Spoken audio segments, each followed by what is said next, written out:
नमस्कार बच्चों, कैसे आप सब। आज का जो टॉपिक है इलेक्ट्रोकेमिस्ट्री के अंदर वो है फ्यूल सेल। कमर्शियल सेल हमने पढ़े हैं, उनका एक बहुत इंपॉर्टेंट पार्ट है फ्यूल सेल।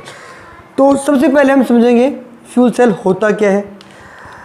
देखिए, जो इलेक्ट्रोकेमिकल सेल पढ़ा था वहाँ हमने पढ़ा था केमिकल एनर्जी को इलेक्ट्रिकल एनर्जी में चेंज करते हैं। तो यहाँ पर फ्यूल है, मतलब कोई भी फ्यूल उसको जलाने से जो एनर्जी बनती है उसको हम चेंज किस में करेंगे, इलेक्ट्रिकल एनर्जी के अंदर। तो यहाँ पर क्या कर सकते हैं, the commercial cell which convert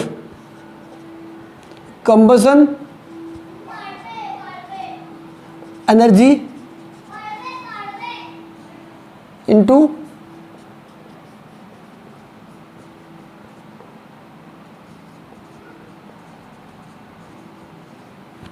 समझने लेंगे आप नाम से ही, the device which convert energy produced by combustion of fuel into electrical energy is called fuel cell. अब बात आती है हमारे पास कि जो फ्यूल सेल है उसमें कौन सा फ्यूल यूज करते हैं। मोस्टली जो फ्यूल यूज करते हैं गैस होती है CH4 या H2 गैस यूज कर सकते हैं, ठीक है।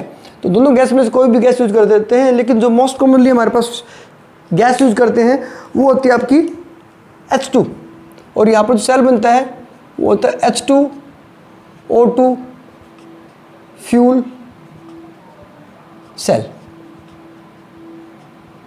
देखिए, ये आपके सामने लिखा मैंने H2O2 फ्यूल सेल। यहाँ पर इसका जो डिजिग्नेशन है जैसे लिखते हैं वो ध्यान रखना, H2O2। अगर आप इसको ऐसे लिख देंगे ना H2O2, याद रखना गलत हो जाएगा आपका, क्योंकि H2O2 हाइड्रोजन पेरोक्साइड है, लेकिन यहाँ पर हमारे पास H2O2 फ्यूल सेल है। तो ये आप छोटी छोटी बातें लेकिन ध्यान रखेंगे इस चीज़ का, ठीक है।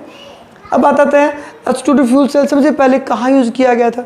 It was first time used in Apollo moon flight.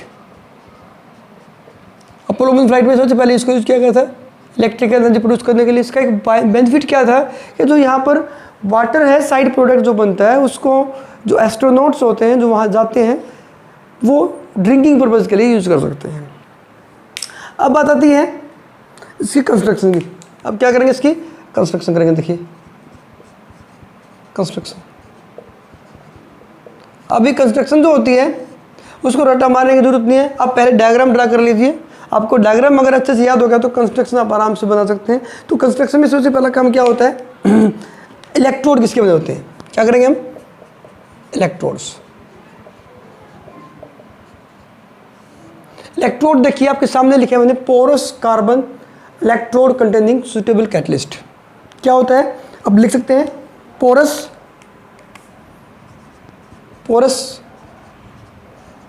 Carbon electrodes containing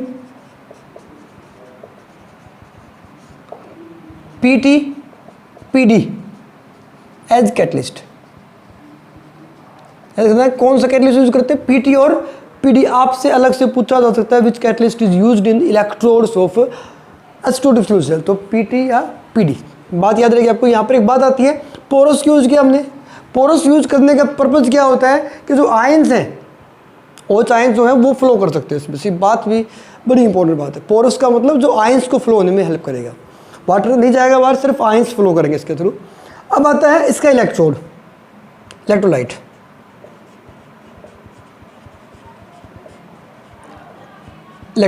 अब याद रखना इलेक्ट्रोलाइट जो होता है वो आपके पास इसमें कौन सा यूज करेंगे, आपके सामने लिखा मैंने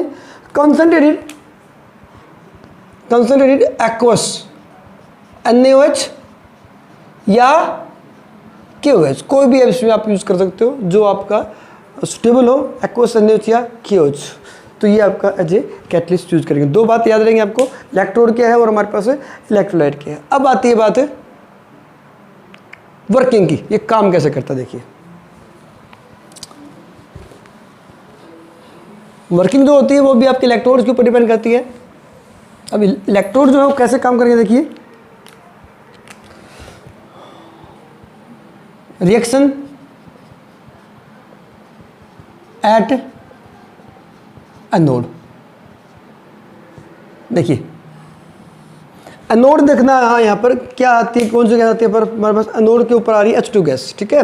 तो H2 गैस क्या होगी, H2 गैस, 2 मॉलिक्यूल्स निकलेंगे, 4 OH नेगेटिव से आपके पास प्रोडक्ट बनेगा 4H2O, ये लिक्विड बन जाएगा आपका, ये आपका एक्वस होगा, ये आपके पास गैस होगा। ठीक है, आपके पास ये प्रोडक्ट बन जाता है। क्या कौन सी रिएक्शन होगी हमारे पास? Oxidation plus 4 electron. ठीक है, नेक्स्ट जो आपके पास आता है रिएक्शन एट कैथोड। अब रट्टा मारने की जरूरत समझना इसको आप यहाँ पे। अब देखना कैथोड पर कौन सा आ रहा है गैस, वो HO2 गैस आ रही है। तो आप यहाँ से क्या करेंगे, O2 गैस सप्लाई करेंगे सर इधर से, ये आप क्या करेंगे O2, अब O2 आएगी प्लस 2H2O। और एक बात और याद रखना, यहाँ पर इलेक्ट्रॉन गेन करता है तो 4 इलेक्ट्रॉन यहाँ पर मैं ऐड कर देता हूँ। ये बात आप कॉमन सेंस की याद रखेंगे। एनोड कैथोड पर हमेशा रिडक्शन होती है। तो क्या बन जाएगा आपके पास 4 OH नेगेटिव चार्ज। ठीक है, यहाँ पर इसकी स्टेट लिखेंगे आप, देखिए इसकी स्टेट क्या हो जाएगी, ये गैस है, ये आपका लिक्विड है और ये आपका एक्वस फॉर्म के अंदर है। ठीक है, लास्ट में इसके लिख देंगे आप ओवरऑल रिएक्शन, बड़ी इंपॉर्टेंट है ओवरऑल। देखिए ओवरऑल, इसको सिर्फ क्या करना है, अपने को ऐड करना है। ठीक है, 2H2O2 क्या बन गया 2H2O। ठीक है, ये लिक्विड है, ये आपकी गैस है और ये आपकी गैस है। अब याद रखना जो ओवरऑल रिएक्शन है, ये स्टेट भी याद रखेंगे आप इसका जो बनती है। और वाटर जो बन गया साइड प्रोडक्ट वो यहाँ दिखाई दे रहा है आपको, that will be used by the astronauts for drinking purpose. ये इसका इंपॉर्टेंट है। तो इस वोल्टेज का, इसकी वोल्टेज कितनी होती है जो हमने पिछले साल में किया, वोल्टेज 0.9 वोल्ट पे काम करता है, कांस्टेंट वोल्टेज रहती है 0.9 वोल्ट। याद रहेगी बात ये। अब ये जो सेल है, इस सेल के एडवांटेजेस क्या हैं? ठीक है, कंस्ट्रक्शन वर्किंग आपको याद कर लेनी है, रट्टा नहीं मारना, समझ के करना है, इजी है। इलेक्ट्रोड आपके सामने डायग्राम है, रिएक्शन आपके याद रखनी है। एनोड पे आपका H2 होगा, कैथोड पे आपका O2 होगा। ठीक है, अब हम करते हैं इसका एडवांटेजेस, दूसरों से इसके एडवांटेज क्या, देखिए advantages of fuel cell. Advantages, पहला एडवांटेज है it never dead, never dead. अब आप सोचें कैसे डेड नहीं होता, मतलब ये क्या होता है, अगर इसमें आप लगातार फ्यूल देते रहेंगे तो कभी ख़त्म नहीं होगा ये। ठीक है, तो ये इसलिए कह सकते हैं नेवर डेड। अगर सप्लाई मिलती रहेगी उस फ्यूल की तो काम करता रहेगा, तो नेवर डेड। दूसरा जो इसका है पोल्यूशन फ्री, ये भी बड़ी इंपॉर्टेंट पॉइंट है इसका, पोल्यूशन फ्री। कैसे, बाकी जो सेल होते हैं उसमें में भी कुछ साइड प्रोडक्ट निकल सकता है, लेकिन यहाँ पर जो साइड प्रोडक्ट है वो भी हमारे लिए यूजफुल है, तो पोल्यूशन इसमें नहीं होता है। थर्ड देखिए एफिशिएंसी, एफिशिएंसी हाई एफिशिएंसी लिख देता हूँ यहाँ पे मैं, क्योंकि नॉर्मली क्या होता है 100% एफिशिएंसी किसी की नहीं होती है, लेकिन इस फ्यूल सेल की एफिशिएंसी होती है 60 to 70%। याद रखना 60 to 70%। अब बात आती है कि एफिशिएंसी होती क्या है, तो देखो एफिशिएंसी को रिप्रेजेंट करते हैं नीटा से, delta G upon delta H into 100। तो ये आपके पास आ जाएगी एफिशिएंसी।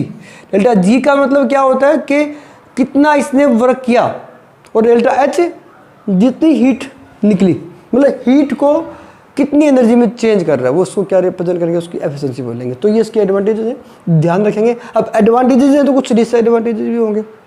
ठीक है, अब लिख रहा हूँ, देखिए डिसएडवांटेजेस, डिसएडवांटेज